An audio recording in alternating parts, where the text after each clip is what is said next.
Oh my God. Hello, MagicCon Chicago. Look at this crowd. We have come a long way on these panels. This is amazing.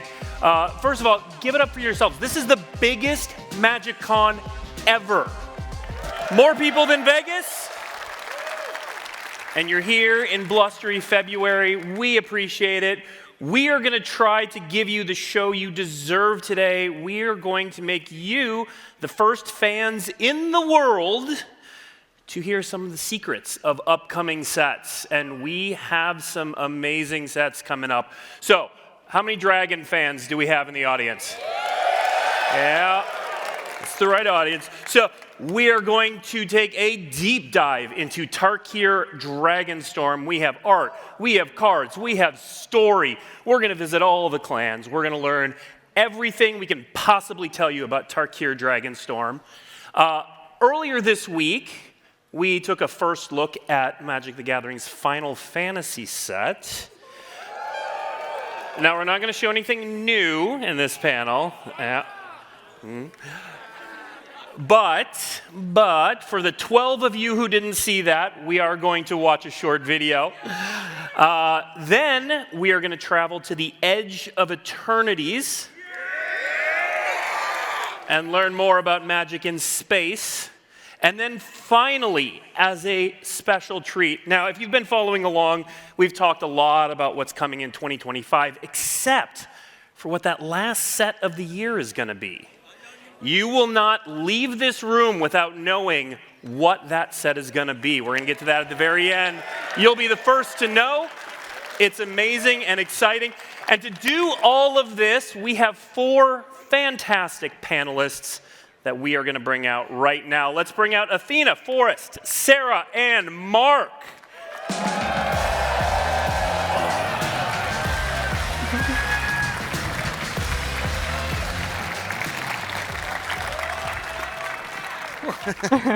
Welcome, welcome, welcome. All right. These 4 are going to take us through everything we have over the next hour. So let's get to know them really quickly. Let's start with Athena. Hi, my name's Athena Froelich. I'm a principal product architect for Wizards of the Coast and Magic the Gathering, and I was the set lead for Tarkir Dragonstorm.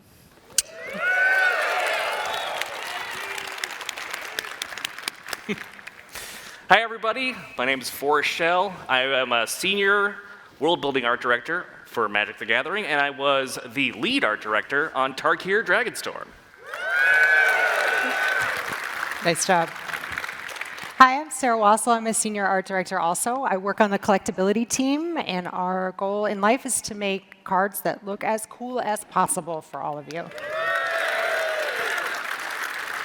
And I am Mark Rosewater, head designer for Magic the Gathering. So 2025 marks my 30th anniversary working on Magic. Woo! Woo!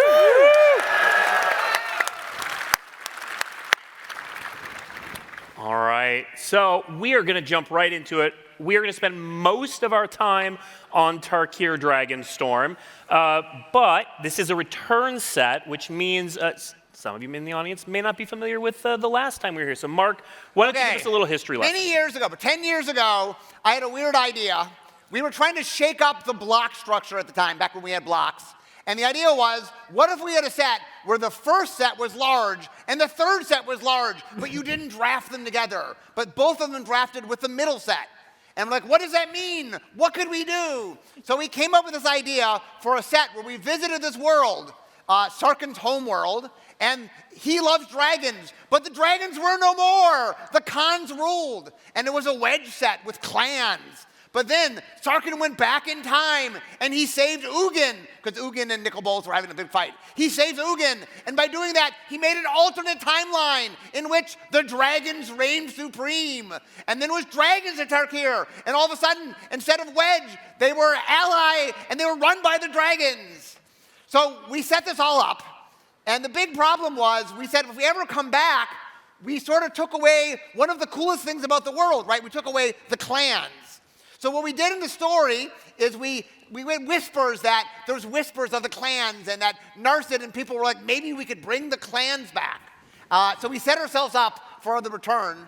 And when we were making the return, what we said is we wanted the best of both worlds, which means we needed to have clans and we needed to have dragons. So that's where we started out. How do we bring clans and dragons together? So Chocolate and peanut butter. the chocolate and the peanut butter. Athena, so how did you combine the chocolate and the peanut butter? Yeah, so we have the clans returning, the original clans, but each has a brand new mechanic. We're not going to talk about them today. But they're cool. Yeah, they're very cool. And they're all inspired by the original mechanics, but with a unique twist. In Dragonstorm, the clans have rebelled, overthrowing the old Dragon Lords with the aid of not 1, not 2, but 5 brand new mythic spirit dragons. Tarkir is now live more than ever with danger, claws, and magic, and it's the best of Tarkir made into an exciting future, and we can't wait for you to get your hands on it. Now that's right. Now we've been talking for almost 6 minutes and we haven't even shown a preview card. So what are we even doing? Do they even want to see preview cards? Yeah, now let's. So yeah, Athena, take it home. Show us our first card. I think they're going to be excited about this one. All right, we have a brand new Mox. That's the right response. Yeah. Introducing Mox Jasper. It's a 0 mana legendary artifact. Tap, add 1 mana of any color. Activate only if you control a dragon. This card is extremely exciting for us. The idea came up in game design, and as soon as we heard it, we're like, come on, we have to make that a reality. Yeah, what are the challenges of making a Mox? As Richard Garfield set the bar very high. It has to be an artifact that costs 0 that taps for mana. And that's not that easy to do and make it balanced. But one of the cool things about this design is we wanted the set to be about dragons. Dragons aren't that easy to play. And so we thought we could pull this off. And so it's a Mox that taps for any color. And hint, hint, change things exist. But anyway, this is a very fun card. Now, there's a reason we showed this to you first. This is what we've started calling our headliner card from the set. So Athena, what does that mean? Yeah, so you may be familiar with the program. It debuted in Innistrad Remastered, and it's basically our opportunity to take the best, the coolest, the most exciting card in the set and make it the headliner of your collection. So when you open this card, you've known you've really done it, and when you're opening up Tarkir Dragonstorm, this is the card that you're trying to chase. And Sarah, what does that look like? So obviously, that's right. If it's a headliner card, then it's a chance for us to really lavish extra attention and make something that looks and feels even like more special if that's possible. So this is the only card in the set that has a retro frame. So it'll fit with all your other Mox cards, right? And we, of course, went to Dan Fraser, who... We got the Mox guy. We have a Mox guy, yep. And it's serialized, so you'll know exactly how many out of 500 that you get when you pull that card. And we are really hoping that that's going to make it as exciting as we think it is. Now, Sarah, for the headliner, is this all the treatments? Are there more? I mean, of course not, Blake. There's all kinds of fun goodies in this set. Where would people go if they wanted to see the other treatments? They would go to Tarkir. Okay. Thank you. Yeah, Obviously. So we'll show more on this one later. But we're going to see Tarkir. Tarkir, as Sarah said, is where we're headed back to, and it's back. So we're going to see familiar faces for us, like this next person, if you could introduce him. That's right. Sarkhan is back and shirtless as ever. But you can see he's received several cool visual upgrades. His weapon has received a little bit of an update, and also we updated his costuming a little bit to look like, or to be inspired by Mongolian wrestlers. So you see a lot of those details on, not his shirt, obviously, because he doesn't have one, but his pants. Athena, why don't you introduce us to his card as well? Yeah, who wants to see the card? All right, Sarkhan, Dragon Ascendant, 1 red. It's a legendary human druid, has power and toughness 2 and 2. When Sarkhan enters the battlefield, you may behold a dragon. If you do, create a treasure token. To behold a dragon, you choose a dragon you control or reveal a dragon card from your hand. Whenever a dragon you control enters, put a +1/+1 counter on Sarkhan. Until end of turn, Sarkhan becomes a dragon in addition to its other types and gains flying. This is a pretty exciting mechanic, Behold. I don't know. Yeah, so let me explain Behold. So one of the challenges Like when you make something that care about elves or goblins, they're pretty cheap, they come out fast. But caring about dragons is kind of tricky. So we said, can we do something so that we can care about dragons that are in your hand? So the Behold mechanic, it's a brand new thing. It's going to be deciduous. It means it's in play or it's in your hand. And that way, we can care about big, powerful things like dragons. Now, I think the audience would also like to behold some of the alternate treatments. Sarah, tell us what Sarkhan gets a little glow up here. Right?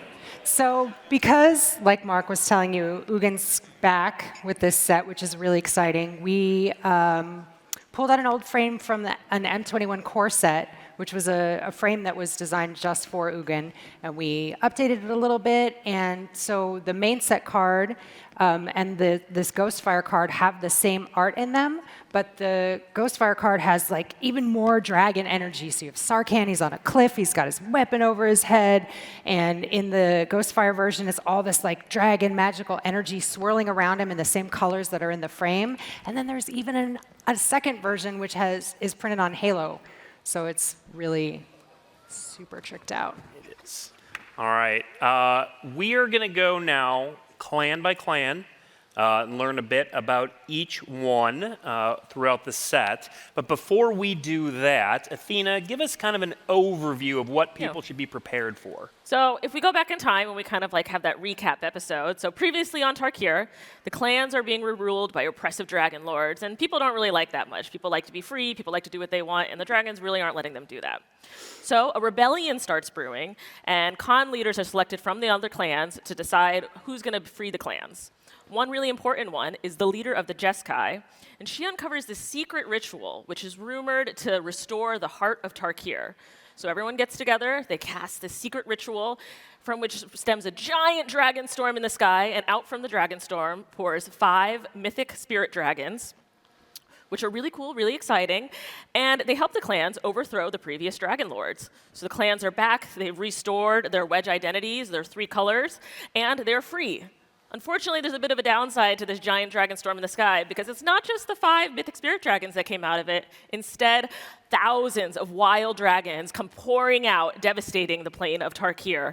And so now the clans, who still don't really get along, have to figure out how are they going to vie for survival amongst each other while also battling these giant wild dragons. Now, Forrest, we've got the 5 clan symbols up here. We want to talk a little bit about, they look pretty much the same to me as before. You know, that's very observant, Blake, because they are the same as before. If you all remember the original Tarkir set, they each represent an aspect of the dragon. The scales, the eye, the claw, the wings, the fang. Yes. The tooth. Yeah. The wings. It's a fang. Fang, tooth, whatever. But yeah, they've recaptured their identities and then also brought back the symbols from before. Now, Forrest, I'm going to stay with you for a second. We work with cultural consultants on every set, but the 5 clans are pretty distinct. Did that add some extra work to your old plate? A little bit.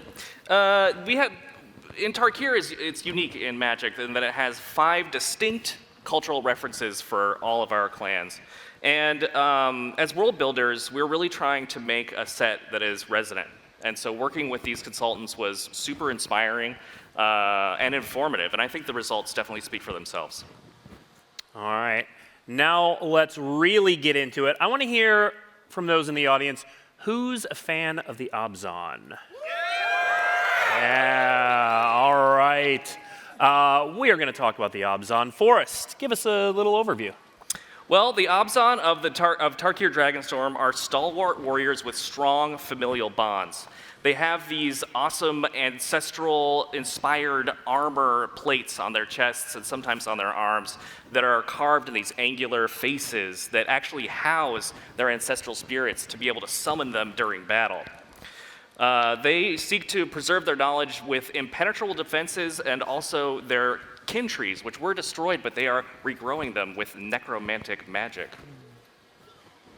Now, the Abzan, as you said, are all about the kin trees and bringing back spirits, bringing back.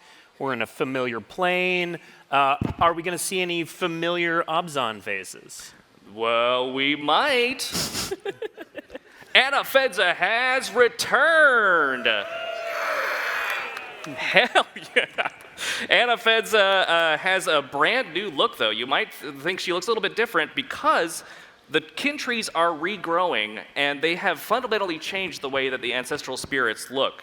They are adopting the armor motifs of the Abzan as they currently exist, along with a skin of leaves that are finely layered over each other and contain their swirling golden magic. All right, and then now, Anna Fedza is no longer the clan leader, Athena. Oh. So who is leading the Abzan now? So we have a new character called Felithar. She was, yeah, I like this. So she was separated one day from her unit after battle and took a rest under the kin tree before they were destroyed, and she actually met the spirit of Anna Fedza. Inspired by their chat during the Phyrexian invasion, she called upon her ancestors for help and was able to win the battle. Unfortunately, speaking to your ancestors at the time was banned by Dramoka, and so she was branded a traitor and cast out. From this, she formed a rebellion and was selected as the new Khan leader after they overthrew the Dragon Lord. So we mentioned earlier that each of the clans gets their own spirit dragon, so I figure we should meet those. It's a set about dragons. We got some dragon fans in the audience. So Forrest, who is the Abzan spirit dragon? I am so excited to introduce you to Betor. That's right. Betor is the collection of all the ancestral spirits who were unmoored by the destruction of the kin trees, collected together and brought them into themselves. And you can see here in this art, this beautiful rendering by Alexander Ostrowski, the stream of spirits that is forming Betor's tail and also hanging out beside them. Betor can speak with the will of the Abzan and the knowledge because it is literally a collective conscience. Now, we're not going to leave this clan without a preview card, but before we do that, I need some help from the Abzan fans in the audience. Name a card that's associated with the Abzan clan.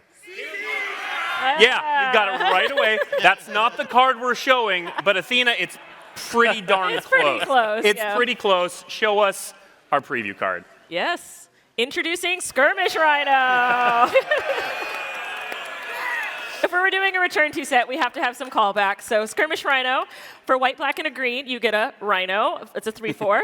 It has trample, and when this creature enters, each opponent loses 2 life, and you gain 2 life. So a little bit less than Siege Rhino, but still lots of fun, and I'm gonna have a blast cast. And a fun callback, absolutely. So, and now Sarah, this is a great callback. It's an uncommon, but we gave it some booster fun flair, right?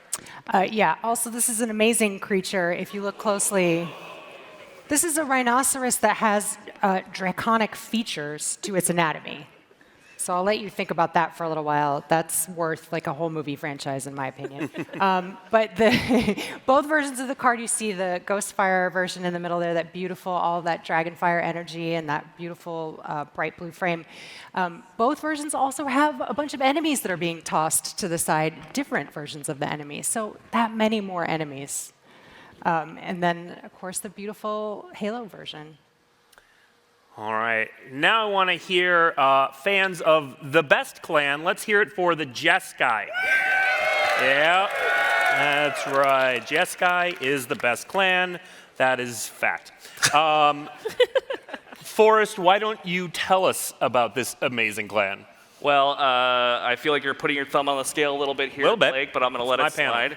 The Jeskai are led by monk practitioners of the Way. They are split into 3 main monasteries, one for each of the Jeskai's colors. And one of the things that we did during visual development of this is that while they have a consistent uniform that they all wear, they have special embroidered fringes, one for each monastery, to really tell them apart and give them a little bit of difference. They are here to show Tarkir the way to the future, as long as it's the Jeskai way. And we're going to see a returning face from the Jeskai as well, Forrest. Yeah, you might recognize this next person. It's Narset.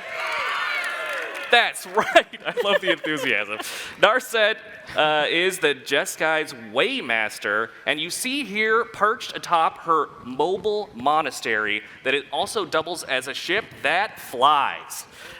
And it's called the Storm Crane. And this is, in a lot of ways, this is Narset's story, this entire set.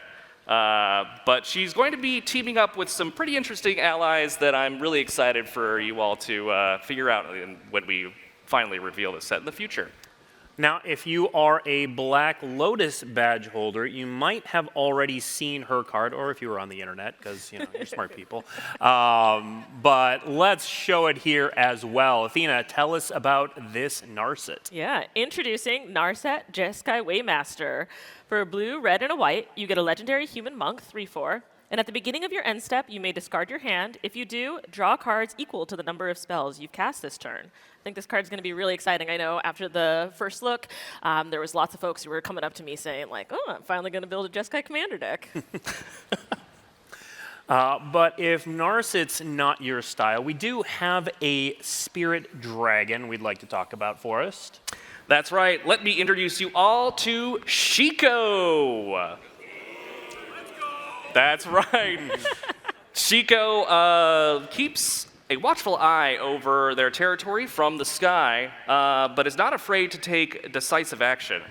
You can see we tried to integrate elements of the Jeskai into Shiko's design.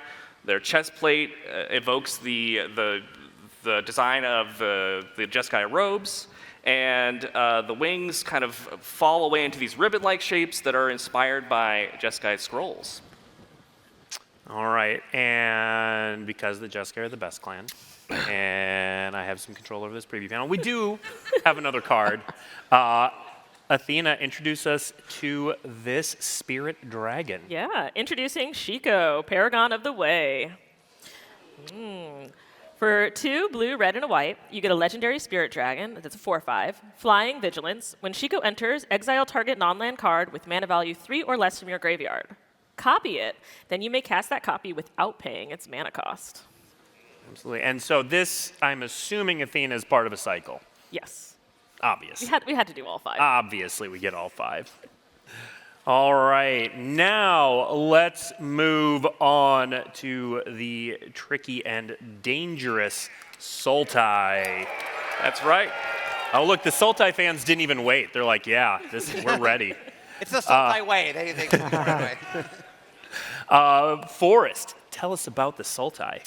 Yes, the Sultai, the actual best clan on Tarkir. Your opinion, you're entitled to it. Yeah. So the Sultai have evolved, of course, but they are still opulent opportunists. They've taken their lush surroundings and cultivated it and transformed that into incredible wealth. And you'll see that most prominently displayed on the Sibsig, who have taken a new honored place in Sultai society. They've rebuilt them as well with, whoa, hey there, skipping ahead, but that is okay. They have rebuilt them with these amazing artificial limbs that are delicately carved out of different kinds of jade and accented with gold. Really fantastic. In the Sultai, there is really no rest for the best, is what they like to say. Speaking of no rest, this is actually a familiar character. A little worse for the wear there, Forrest. Yeah. Sidisi is back.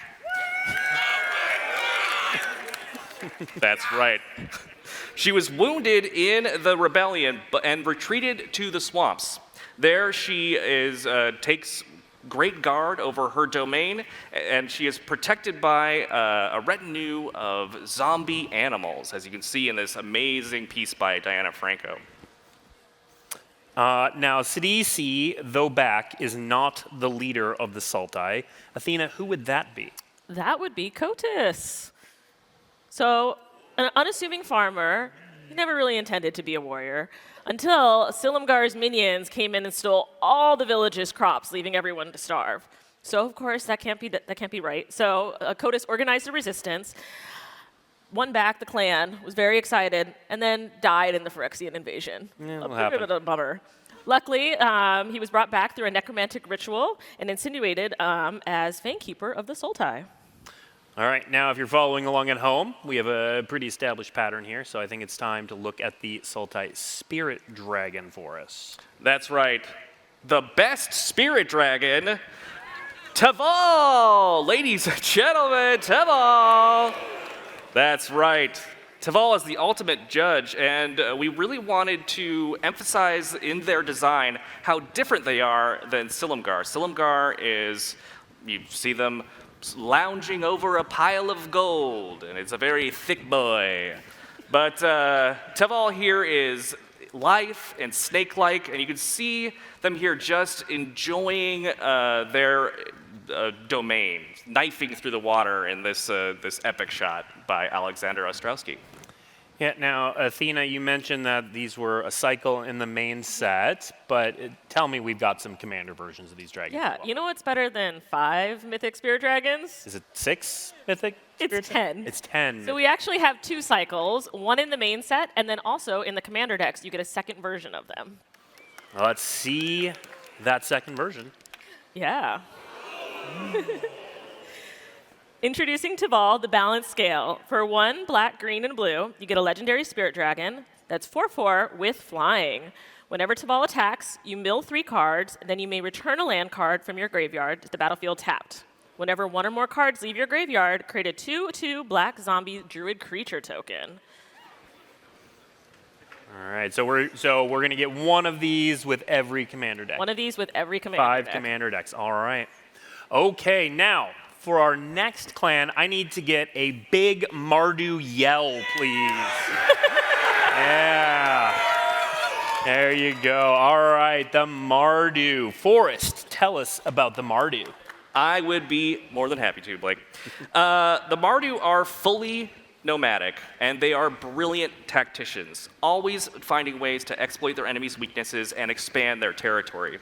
They're also ingenious blacksmiths and inventors. They've created armor that channels lightning from these wings on their back down into their hands for an epic punch. And these lightning towers that surround their otherwise fragile cities to protect them from these new epic storms that have invaded Tarkir. Now, when we were putting this panel together, our next piece of art and card was the first one I put in the panel. I said, fans are going to love this. We need to have this in here.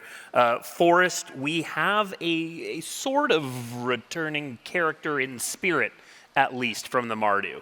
Yes, a tribute to a returning character. Alesha is not back, but certainly in the... She looms large in the hearts and minds of the Mardu, and in here, literally, as we see a visage of Alesha wreathed in purple lightning, inspiring the Mardu forward to a brighter future. Yeah, and Athena, the card, this has the perfect name. It's called Smile at Death. Take us through this one. Yeah. She is just such an important character, iconic from the original block, and also just really important to the Magic community, so we wanted to make sure we did her memory justice. So, Smile at Death, 3 white. It's an enchantment. At the beginning of your upkeep, return up to 2 target creatures with power 2 or less from your graveyard to the battlefield, and put a +1/+1 counter on each of these creatures. I'm really excited for this one. It's a really strong card, and also just a very cool tribute to a character that's incredibly popular. But the Mardu do not just have one returning face, they have another one. Who's back, Forrest? Well, you might recognize this next fellow. It's Zurgo! That's right, all that bell ringing really paid off because Zurgo is yoked now. He took advantage of the weakness that he saw after the Phyrexian invasion and became Khan of the Mardu once again. Is it really again with time travel? I don't know. Time travel my brain. Either way.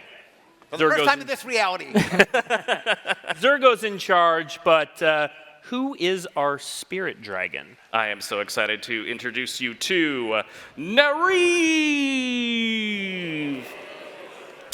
That's right. Nariv loves to be on the front lines. This dragon doesn't command from the skies. No, they are down mixing it up with the rest of the troops.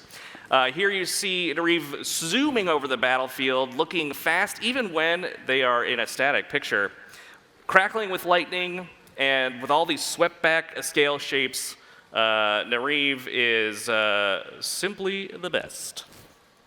All right, now one of the most fun aspects of original Tarkir, since it was like the original Wedge set, and we really got to do some powerful 3-colored cards. And Athena, we're doing several of those again in this set. Cons is known for being one of the best standard formats of all time, and we wanted to pay that off here with really evocative gold spells that really get you going. So let's show you one. Ooh, Inevitable Defeat. For 1 red, white, and a black, it's an instant. This spell cannot be countered. Exile target non-land permanent. Its controller loses 3 life, and you gain 3 life. We hope that maybe this is your first time seeing it, but over time, this will be one of those cards that have become iconic and you come to love to know, or come to love to hate, depending on what side of the table you are from this being cast. One of the things I want to point out of this card, a little fun color pie thing, is if you want to drain somebody, meaning do damage and gain life, either it's mono black or it's red white. And so this card is all of that. All right. Last, but certainly not least, let's hear it for the Temur fans in the audience. Now, we are going to learn all about the Temur in this set, but we are going to be holding their preview cards until debut. Now, something to look forward to. But Forrest, let's learn about what the clan is up to these days. Happy to tell you, Blake. The Temur, in contrast with the Mardu, are only semi-nomadic. They thrive in the northern mountain areas of Tarkir. They're expert hunters, gatherers, and herders that have strong bonds with their animal companions. And they have spiritual leaders in the Whisperers, who summon spirits of the land to augur the future and ensure the Temur's place in it. And who's in charge of the Temur these days? Pardon? Who's in charge? I wish I could tell you, Blake. That's a secret. No, I'm just kidding.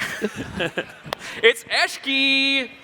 Eshki Dragonclaw is the premier wrestler, hunter, and haver of a very good dog. The title Dragonclaw is well earned, but I won't spoil why. And I just want to point out the redesign that we did to the Temur clothes, or the updated design. We have these beautiful fur fringes and amazing colorful patterns. And that's something that you see echoed in their Spirit Dragon as well. All right, speaking of the Spirit Dragon, Athena, could you introduce us to the Temur Spirit Dragon? Yeah, so this is Ureni, the song unending. Yeah, it was beautiful. So Ureni brought hope back to the Temur after Atarka's evil rule.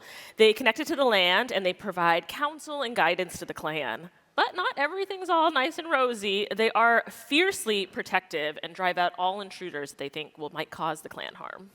And I just want to say, this is also done by Alexander Ostrowski, and an incredible rendition of Ureni here. All right, we do have one more preview card for you all. Of course, we have to have at least one cycle of callbacks, and a popular cycle during the original block were the sieges. So we are revisiting the sieges. Let's take a look at Baronstep Siege. So Baronstep Siege, 2 white-black enchantment.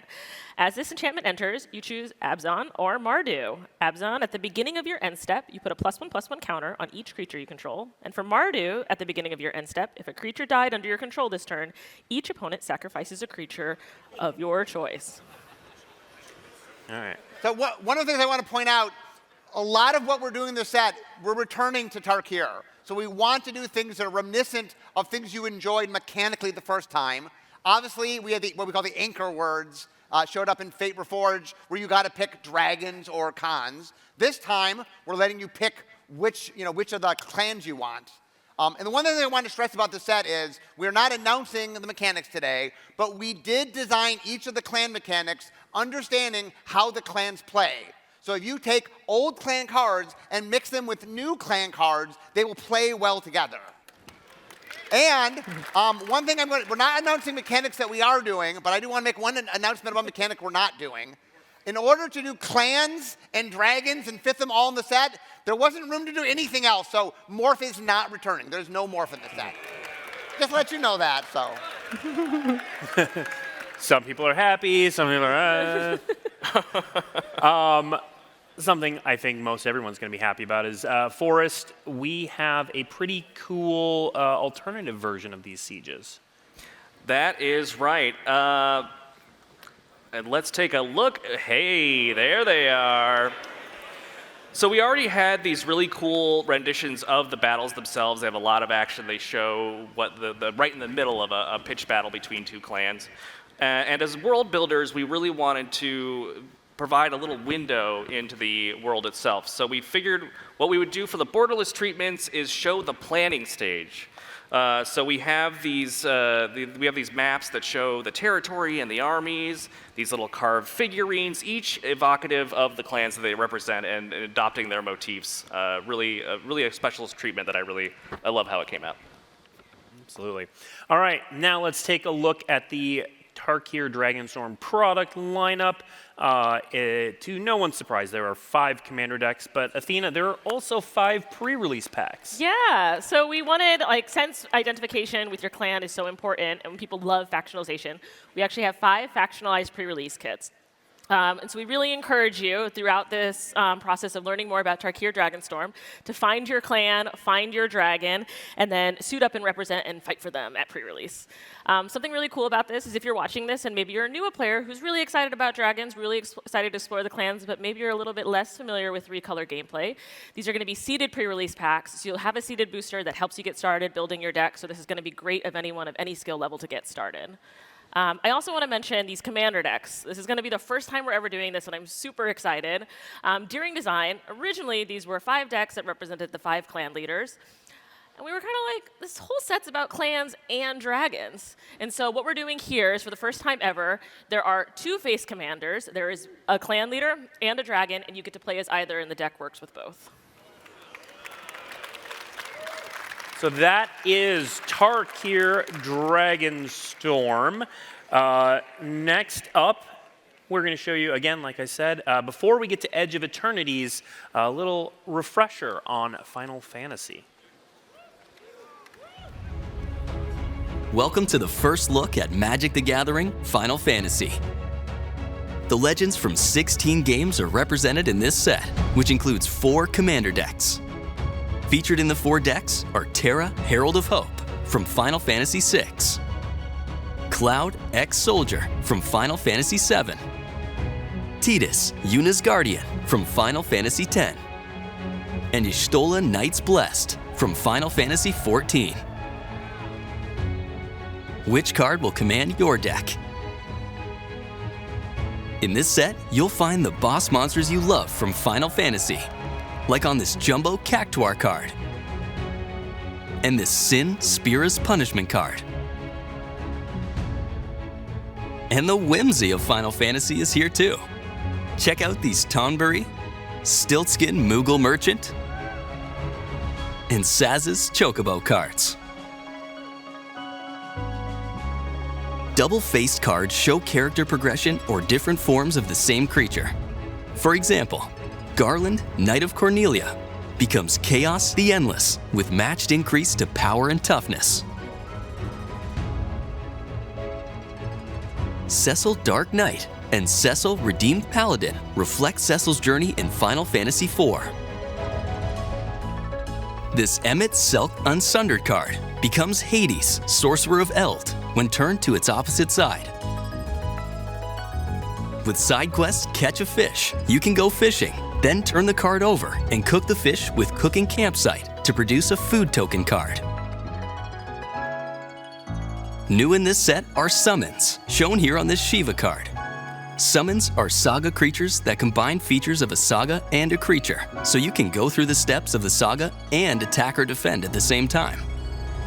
The Final Fantasy Through the Ages bonus sheet features well-known art from Final Fantasy's history. Dragon at Mount Gulk features art by Yoshitaka Amano.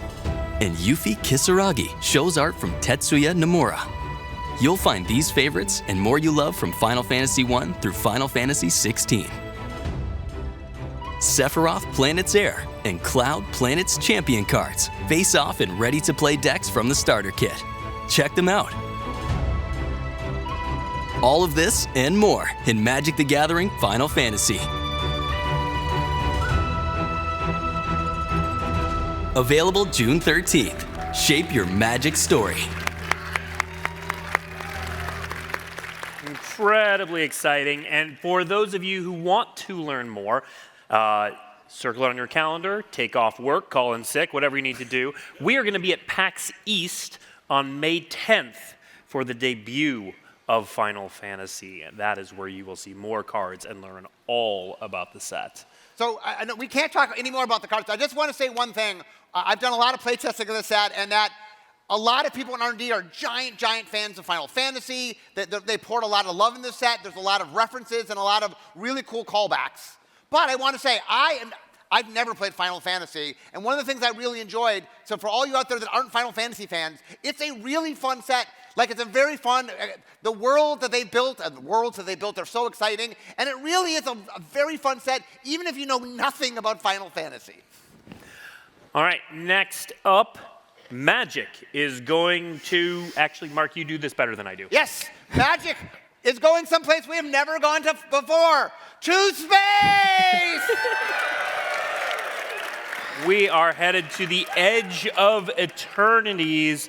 Mark, why are we here? Why are we in space? One of the things that Magic does very well, Magic's 32 years old. Its beginning was in core fantasy, but really Magic has stretched what fantasy can be, where fantasy can go, what fantasy can combine with, what other genres can we join together with. And we've been talking about going to space for a long time. I mean, I guess Infinity went to space, but a normal set going to space. And that the idea was, could we build what we were calling a space fantasy set? Not just going to space and ignoring what Magic is, but could we take Magic to space? Could we do a space adventure in a way that both feels like the genre of Space Odyssey, but also feels like Magic? Yeah, and Sarah, how do you take that feel? What does that look like for Magic? Yeah, it's really interesting. As Mark was saying, it's not just the game Magic, but Magic itself, and that this aspect of fantasy. So it's not just about hard science. It's about knights in space, and it's about pirates, and it's about miners, and there's drama, and there's like this really grandiose space opera feel to it. And it really gave us a chance to play with vastness of scale, right? Because this is the first time we were really kind of exploring and showing the cold oblivion of space on Magic cards. So it's too early for cards, but we have more art than I think we've ever put in a panel for a single set. So Mark, Sarah, why don't you just kind of take us on a tour of the Edge of Eternities through the art? Yeah, so one of the notes I've been getting, I have a blog where people write to me every day, and one of the things people have been saying is that one of the things they love about Magic is our world building. And that some of the last year we've been doing things that are a little tropier, a little less deep in the world building, and that this is a world where we invented an entire world, entire galaxy. Yeah. And this isn't just like a city, this is planets, it's a giant scope, and that this is, I think, what people love about Magic. It's a real deep, involved, lovingly built world. Yeah, and it's full of knights, and their armor is also a spacesuit, and you can see her helmet kind of coming up around her face, and you can see the soldiers behind her with their space helmets on, and the weapon is made out of light, and her cloak is made out of light. So we really played around a lot with, like, the things that we're used to seeing in a space opera setting, and how we would bring that into a Magic context. All right, let's just keep going through some cool art. So one of the cool things about any Magic world we build is the lens we look through is the color pie, because it's awesome. And that one of the things we did is this world has white influences, blue, black, red, green. So this, for example, is a white race, I believe. Mm-hmm. The breaking into a spaceship, that's what you're seeing here. Right, the hole being breached. They're breaching a spaceship. Terrifying. And it's one of the things you'll see as we go through the art is we're really imbuing all the colors. There's just fun. We're doing alien races and all sorts of fun stuff. So. Yeah, the alien races are really fun because we all know, right, science fiction, one of the cool things about it is how things are unexpected and they're strange creatures and they're weird and they're unsettling and they're esoteric. So we had a lot of fun bringing that into it as well. Yeah. And like putting our stamp, for example, in Angel, what does a space angel look like? And so we had a lot of fun figuring that out. Yeah, I've always wanted to know what a space angel looks like. Well, now you know. Yeah. Oh, and this is really cool. So one of the things we wanted to do, like I said, we wanted to put Magic stamp on it. So when we were building the races, we weren't just building generic races. We went back to Magic. And for example, here's a creature you've only ever seen on Dominaria. We made a space race of Kavu. So this is a Kavu race of aliens. Yeah, and it's a beautiful piece by Pascal Blanche, whose art really inspired us a lot on our team in particular. They use really surprising colors and beautiful colors, and space exploration is about unknown frontiers and exploration, so we were really trying to capture that in as many ways as we could. And of course, you can't have space without a space whale. Yeah. Floating through the void, swirling around. Yeah, this is a Leviathan bigger than a planet that's chewing on a moon like a dog with a bone. Yeah, so, and this, for those that said, will there be robots? There will be robots. Come on. Yeah, that shield is beautiful. It's another enormous creature. Another thing, by the way, you mentioned this earlier, is one of the things about the space genre is how big everything is, the sense of scale. Like, this is a monster. If you look back, you'll see the teeth of the monster. But we're talking, there's just a hugeness in scale and scope. Yeah, so it was so much fun to make these mana atmospheres that weren't just about a swamp. It's a planet that's a swamp, and a moon that's a swamp, and a section of the galaxy that's a swamp. Yeah, really fun. And, of course, what is space without spaceship? So we're not talking mechanics today, but we did figure out, how do you capture something so big? How do you capture giant spaceships, planets? How do you capture things? And so we did. We won't tell you today how we did it, but we did. So. And that's not just a spaceship, that's a dreadnought. There's tiny little, I don't know if you can tell, tiny little scale spaceships underneath it. Oh, yeah. Yes, we have scale spaceships in this set. Yeah. Adam Paquette did a series of really beautiful land cards that are planets also, like planets with storms swirling on their surfaces, and there's space stations within that, and there's all kinds of drama, from the atmosphere back down all to planet level. 2 years ago, we put out Infinity, and in it we did lands that were space lands. And those were very popular, so we said, let's do a lot more of that. So we have a lot of space lands. Also, what's more fun if we make all the planets? We blow up all the planets. Hooray! Yeah, green planet. Yeah. This might produce green, maybe? Maybe. Now, I can't help but notice that these are gorgeous. They show amazing planetary landscapes, but there's something in the background. There's a common element that kind of looks like a black hole. Yeah, what could that be, Blake? So yeah, in the Edge, there is also a super void. So it has some relationship with what we know of in our reality as black holes, but this is like a different situation because within this light that is a collar around this super void, life is possible. So that was kind of our addition of magic and fantasy to this, so that it's not something that's just like killing everything. There's like whole cultures and peoples living within it and interacting with it. And what color would live around a black hole?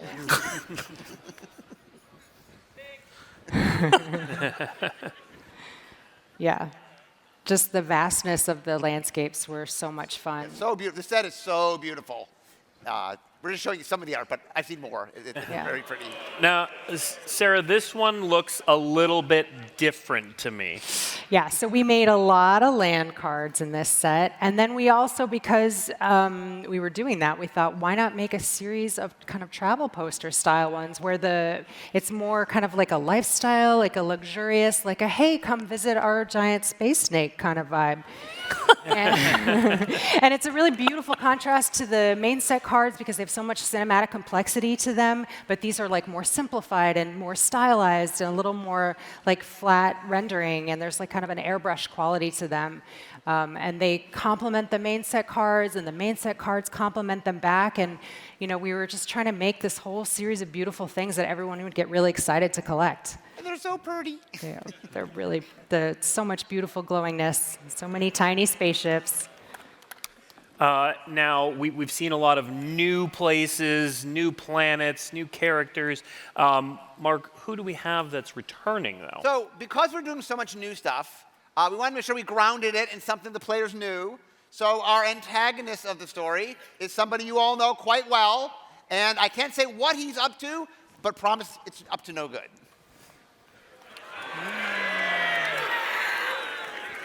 Yeah. We'll learn more about what Tezzeret's up to when we get a little bit closer to the set. Now, we do also have the packaging, which we can throw up there. We've got 2 commander decks this time around. So Edge of Eternities is coming soon to your local game store, so stay tuned. We may show more of this at a future MagicCon. We probably will, yes. Probably will. Probably will.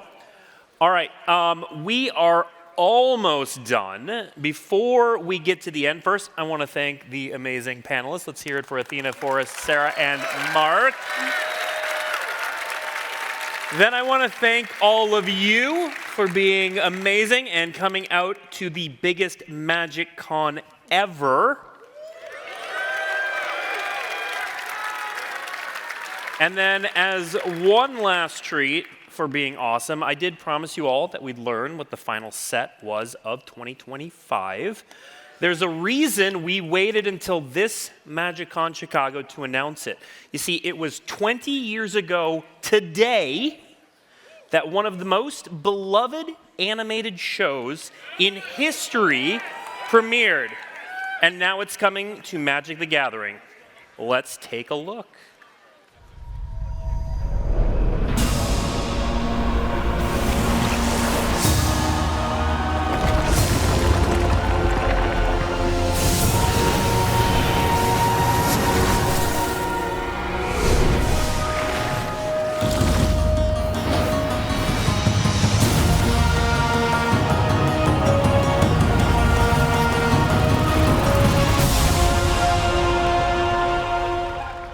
Magic fans, Mike DiMartino here. I'm one of the creators of Avatar: The Last Airbender, and I'm so excited to officially announce the new Magic the Gathering Avatar: The Last Airbender set. We've worked closely with the creative team at Magic, and we can't wait for you to see what they've come up with. The artists, game designers, and creative leads on this project have worked tirelessly in collaboration with Avatar Studios to bring everything you love from the series into this set.